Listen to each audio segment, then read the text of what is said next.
Hi everyone, my name's Katie and this is Chords for Chords. Concept albums, there's such a great idea. There's such a catalyst for incredible music. And I think you'd be surprised how many concept albums there actually are. When I was doing research for this video, and I'll be looking at 10 different concept albums over 7 decades, I was surprised at how many I had in my collection. I mean, the idea of a concept is putting a theme onto a full-length album, right? So you would think that almost all albums are concepts, but when you think about musicians writing songs, they could just collate a bunch of songwriting or a bunch of ideas that they've had over the last 6 months, 12 months, and all, smash it into an album. The idea of a concept album, of course, is it's premeditated and that you come up with a theme or an idea or a whole storyline that is going to drive what the album is about, whether it's thematically, artistically, the music concept, the sleeve concept, the everything about it, even the performance around it, the following tour, it's a concept. So, of course, I'm going to kick off with the most famous, probably original concept album and the first decade I look at, which is 1960s. And that is, of course, is Sgt. Pepper's. So I'm going to do this chronologically right up until this year. A fantastic Australian concept album. And I guess the ones in the sort of noughties and 10 tweens and now, you may or may not know of. The older ones, there might be a few surprises in there just because I love them. And I'm not going to feature some of the most famous ones, like Tommy, for example, by The Who. However, the first concept album, which I have to include, is Sgt. Pepper's by the Beatles. I won't spend too much time on this because I'm pretty sure that everyone watching this video will understand this being the first concept album really that was realized in its totality and set the tone for concept albums in the future, as well as, I guess, was a precursor to kind of prog rock. So this is my UK mono 1967 original, complete with all the inserts. I did a video of this, I'll link it below, of me finding this beautiful condition. So that is the first concept album. And of course, what was the concept behind Sgt. Pepper's? We'll all know that kind of when they arrived to do this, they'd more or less given up touring. They decided they're not going to tour anymore. There were threats of people leaving, George Harrison leaving the Beatles. I'm not a Beatles expert, so please forgive me if I get this wrong, and you know better than I do. But the kind of overall concept of Sgt. Pepper's was this kind of fictional band, the Sgt. Pepper's Lonely Hearts Club Band, doing a live performance, and so a lot of the songs kind of eke into each other, and it is considered, I think, the first art rock LP. So that's my first one. I couldn't do a concept video without including that one. So the next one I'm including, which we come into the 70s now. This is my 1970s decade, and it's early 70s. And of course, it's Marvin Gaye, What's Going On. This is considered now possibly one of the greatest albums ever recorded.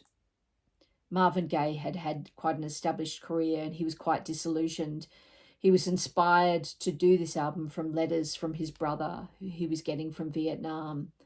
And the concept was really looking at it and told from a Vietnam vet's point of view, what's going on, like what's going on with America, what's going on with the kind of suffering and injustice that was happening. I've got the latest reissue, which was absolutely stunning, a reissue on heavyweight vinyl, which I think a lot of us got. It's just plays so quietly.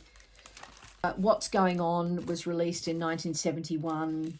at that kind of pivotal time in American kind of history. We've just come out of the 60s. We've just come out of kind of, you know, sex, drugs, rock and roll, free love, the beauty of the 60s. And the Vietnam War had been going on for so many years, and the disillusionment that was eking into the early 70s.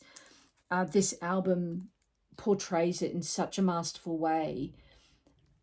I love this album. It's probably one of my favorite albums of all time. It's a concept album, and that is my 1970s concept album that I'm bringing to you today. Okay, the next one, another 70s concept album. Again, one of my favorite albums ever. Definitely one of my favorite albums of Elton John. And that is, of course, Captain Fantastic and the Brown Dirt Cowboy. This was a extraordinary album of Elton John. It was from 1975, and Elton, by this stage, they were 5 years into massive, massive success. And they came up with this idea, Bernie Taupin and Elton John came up with an idea of a concept around, let's talk about our childhood and the idea of failure or never succeeding, or the hope of succeeding, from their early years of trying to make it. It's kind of 1967 through to 1969. And it was written, both of them have said in interviews, it was written in chronological order. And the music was written by Elton on a boat trip from the UK to New York. The interesting thing about this album, and it was so beautiful becoming reacquainted with it when I was doing this video, I put it on, and I do play it a little bit, but I have played it non-stop since I'm thinking about this idea for this video, is that there's not really it's not a commercial album. Someone Saved My Life Tonight is probably the most famous song, but the rest of the songs you may not know. Like if you played it to a kind of just a lay person who wasn't really into Elton, kind of knew Elton's hits, they wouldn't know the music. And that's what's so beautiful about it. It's absolute quintessential Elton John and Bernie Taupin, and it's almost acoustic in its manner. Such a beautiful album, and the storytelling is so beautiful about their journey. The final song on here, Curtains, like, wow, yeah, it's such a great ending to a concept album. The artwork is almost as famous as the actual music, so it's just brilliant. This is a gatefold. This is a remastered from the analog tapes, 180 gram vinyl. So that's 1975. Right, the next album that I'm going to talk about, we're now moving into the 80s. And I have a story about this album. This album was probably one of the first albums I purchased with my own money. And the reason I purchased it was because I fell in love with the artwork and this concept of an etched vinyl. So we're talking 1981. So we're talking, 43 years ago. And this beautiful album came out, and I would have been, I was probably, let me work it out. So I was probably 81. I was probably in my teens. I was in my teens. And I treasured this album, and I was more into the concept of the album than I was into the music. There was a couple of hits on it. I'll show you in a minute. But it was really the concept of the album that talked to my, artist heart. And I've done a lot of sort of exhibitions and art exhibitions in my kind of youth. I was had a creative heart.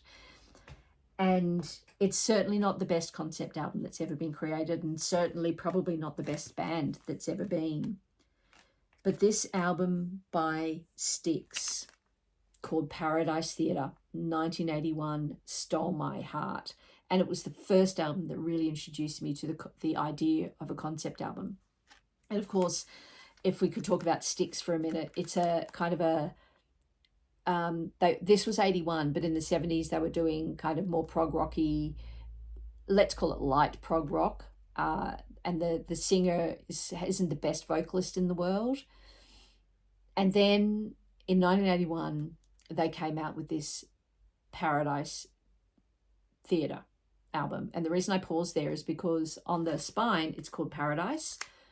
On it's a gatefold, and this I'll show you in a minute. What it's the famous gatefold.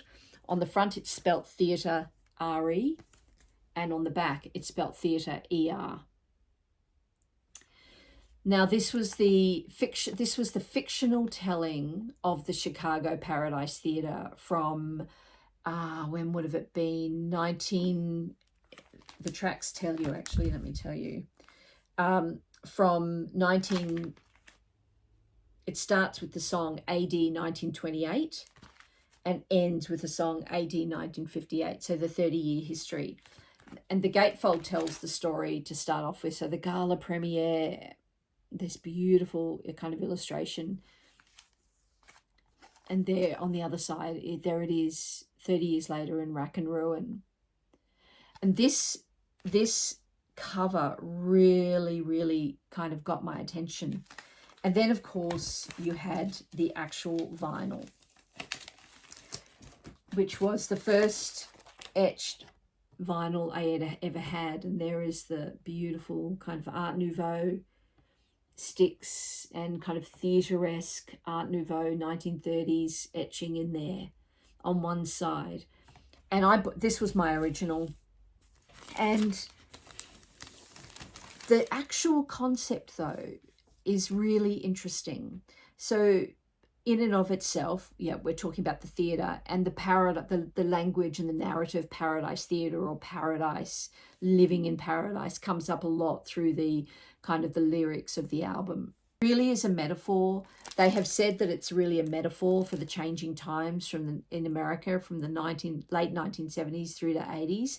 And they use this concept of the kind of 50 years earlier in the sort of Art Deco era, 28 through to 1958, and use that kind of story as the metaphor. And then there's even another layer to it. And when you listen to the songs, they use almost a metaphor of a relationship, but the relationship is kind of the theatre and then talking about America. There are some incredible songs on here, which, having now understood the music all these years later, is just fantastic. But if you put half the second to last track, Halfpenny, Twopenny, it's just a late prog rock, just banger, really.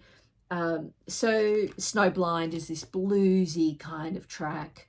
There's just such great songs. The hit on here was probably Rockin' the Paradise, Too Much Time on My Hands, and The Best of Times was the single. So that's my 1980s concept album. Okay, then we then move into the 90s, and there were, as I said, there were so many I could have chosen, but I chose the Neutral Milk Hotel, Aeroplane Over the Sea. This one's unopened, and I'll tell you why. When I was doing this video, we were looking for a few albums to kind of talk about, and realized some of our most precious albums had gone missing, including Neutral Milk Hotel, Aeroplane Over the Sea. This is a really hard to get original album. This is a reissue, which I bought yesterday because I was determined to include it in my video today. I have not played this one. I will be opening this afternoon and having a look at it. But essentially, if you don't know Neutral Milk Hotel, it's a cult classic. They are a cult classic.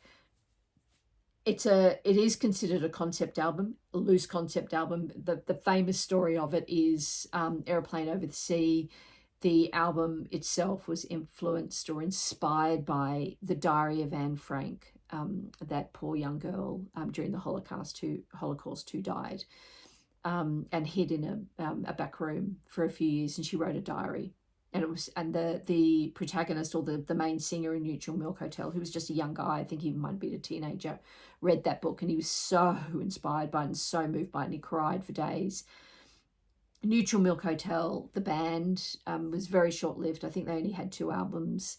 They were quite an anxious band. They struggled a lot, and they shut it down almost as soon as it started. This album, Aeroplane Over the Sea, has since become a cult classic and one of the greatest albums considered of that kind of era.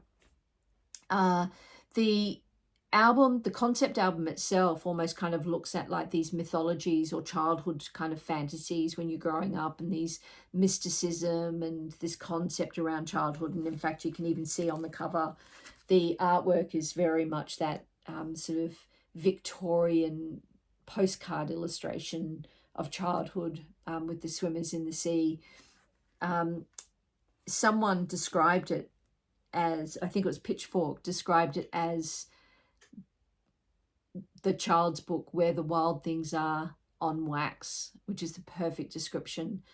So that is a stunning album, highly recommended. Even if you can't get it on vinyl, stream it. It's a little bit of hard work, but there's some just absolute stunning tracks on here. And it is honestly one of my favorite albums. Okay, the next one is the noughties. So we're moving into the next decade here. So the fifth decade, so 2000s. And I have chosen the Decemberists' Hazards of Love. Now, the Decemberists are one of our favorite bands in this household, and most of their albums almost are concepts. They are very creative. They're deep artistic thinkers. All their packaging is always beautiful. They always go that extra mile to do something special. The Hazards of Love is from, I should have said the Neutral Milk Hotel album is from 1998. So this one is from 2009. And this is about just a kind of a fable about a maiden who, I think her name is Margaret. She falls in love with a shape-shifting deer who turns into a human called William, and all their children get murdered, essentially, I think is the concept. So it's quite dark. It's very, very gothic.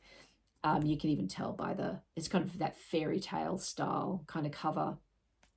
The Hazards of Love is a concept album based on that fable, on this fable that they've come up with. The Decemberists themselves have done a lot of albums that feel like they are concept albums. I've spoken earlier about a beautiful box set I've got, The King is Dead. I'll link it below if I remember, on my box set video. I talk about that The King is Dead box set in some detail. So I've chosen The Hazards of Love by the Decemberists for my Naughties concept video. All right, now we're moving into the teens. And another of my favourites is Father John Misty. Look at that beautiful cover. Another gatefold. Oh, everything's coming out. Father John Misty obviously was in the Fleet Foxes. He is another one similar style of music actually to the Decemberists, and similar style of creative input. His work always goes above and beyond. I feel Father John Misty's a little bit more indulgent than the Decemberists. The Decemberists feel almost a little bit more very much about the artwork, whereas I think Father John Misty can tend to overthink things a little bit sometimes.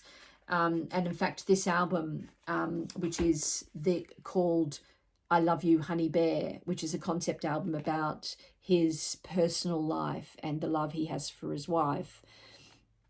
It's a self-prescribed concept album. He has done that.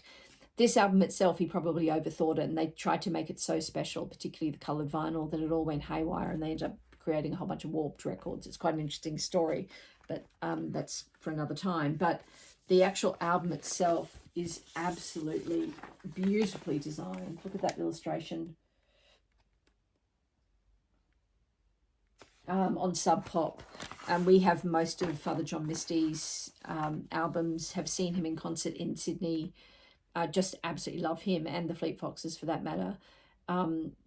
So that is my teens concept album of concept album, Father John Misty, I Love You Honey Bear, 2015.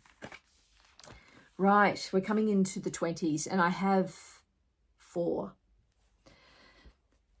Only because I think the further back you go, the further back the albums are probably well known. They've had more time to kind of marinate in the history of kind of musical kind of encyclopedias, etc. So we come forward into some more recent times, and albums are still becoming known. Now, having said that, I have chosen probably 2 well-known artists and 2 that are the concept albums are lesser well-known. So the first one I'm going to talk about is 2021. So we're in the 20s. And this is St. Vincent's Daddy's Home. Again, a gatefold. It came with, we got the kind of the artist release one. It came with a patch and a sticker, kind of a booklet thing in there. So we got it off the artist's website. So Annie Clark, obviously St. Vincent, aka St. Vincent, incredible performance artist, amazing guitarist. I think she's considered one of the top guitarists going around at the moment. Daddy's Home was a concept album that she created off the back of her literal father coming out of jail. He'd been jailed for fraud and a few sort of money laundering scenarios, I think. And when he came out, I think she was looking at it as a time to kind of revitalize their relationship or restart anew. And she created this album inspired by that. And it's totally immersed in the early 70s rock scene. So all the visuals are from that era. The music is from that era. Her stage performance, the tour, Daddy's Home tour, was very much stylized on that era. And we're talking early 70s New York City. And so she conceived the album as that, and all the music is that. The riffs, the guitar, everything is that early 70s rock. Absolutely brilliant album. Love this album. So that's my next concept album.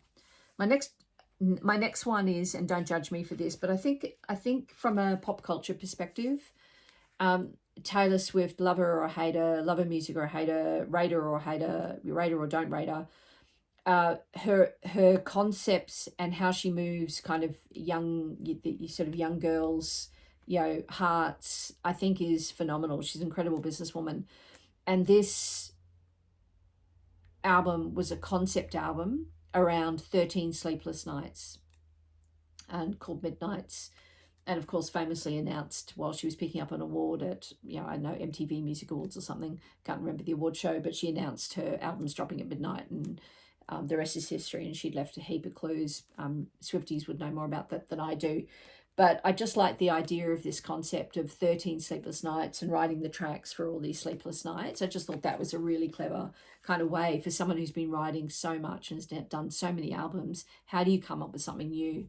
And often, creating a concept album helps you creatively create that artwork. So that's Midnights. The next one is really special to my heart. It was my #1 album last year in 2023 for the whole year. And it was Natalie Merchant's Keep Your Courage. #1 album for 2023 for me. Stunning album. Her first album in 7 or 8 years. And it's a song cycle. It's a concept album song cycle, sung from the point of view of mythical characters and to and about mythical characters, but really using them as metaphors for contemporary issues. And they're all love songs, and that is the concept, and it's about keeping your courage. It was conceived as a concept album and as a song cycle, and it's just superb. And as I said, it was my #1 album from last year. If you haven't heard it, I really suggest you look this up. So that's my second to last one. And then finally, my last one is this incredible artwork by an Australian Indigenous artist called Ziggy Ramo. I have a signed copy here. This was released on one of my favourite local labels, Impressed. It was has a signed a numbered obi there. But this was part of a much bigger story from Ziggy Ramo. He's Indigenous, as I said, and he speaks with an Indigenous voice around the Indigenous plight in Australia and the injustice in Australia. And he created this concept album, and all of it has this tagline, "A lie that has been killing us since 1788." And of course, if you're not Australian, you're not familiar with Australian history, that is when the Australian settlers came and created a new nation called Australia, and basically ignored the fact that there had been people living here for 40,000 years prior. And Ziggy Ramo created this stunning artwork. It's a multidisciplinary artwork. It's on vinyl. He wrote a book, a non-fiction book by the same title, same graphics, and he also did artwork. So it was a kind of a multidisciplinary kind of conceptual piece, all talking to this concept around the Indigenous story. And the reason he created the multidisciplinary piece was he has said in interviews that people learn in different ways. Isn't that a beautiful concept? People learn through music, people learn through art, people learn through reading, and he wanted to try and reach kind of the young people of Australia. He's a hip hop artist primarily, through whatever means that they wanted to learn from, and so created this very kind of intelligent concept artwork. The music itself is beautiful. It's highly beautifully produced. It's not lo-fi. It's beautiful hip-hop music, beautiful soul music, rap music. There's guest vocalists on here, and in fact the lead single off here is a remake of a famous Australian song by a famous Australian artist called Paul Kelly, from Little Things Big Things Grow. And he was given permission by Paul Kelly to redo it with his own Indigenous take on it, and Paul Kelly joined him in a duet on it. And it's a stunning version of that song. So that's my final concept album. It's a brilliant classic Australian, not even classic, it's a new classic Australian album from 2024, Human by Ziggy Ramo. That's it. That's my selection. I think I'll call this volume 1 of concept albums. I'll probably do many more over the next few years if I keep doing this, which I hope I do. I have so many concept albums, as I'm sure all of you do. What I'm really going to research are the concept albums that are less well known. I want to kind of start learning about them. It really speaks to my kind of conceptual art heart. I've done conceptual artwork in the past. Of course, there were so many that I didn't include. I could have included American Idiot by Green Day. You know, that's an absolute classic. There are so many hip hop conceptual albums. I'm really into hip hop. There were so many during the 70s through all the prog rock, as I said, and Tommy in 1969, and this kind of art rock opera. A lot of them were conceptual. However, they're the ones I chose for my first volume. I really look forward to hearing from you what you have. What are your favorite conceptual albums? Please throw them in the comments below, and please give me a thumbs up if you like this video, and I'll see you in the next one. Thanks, bye.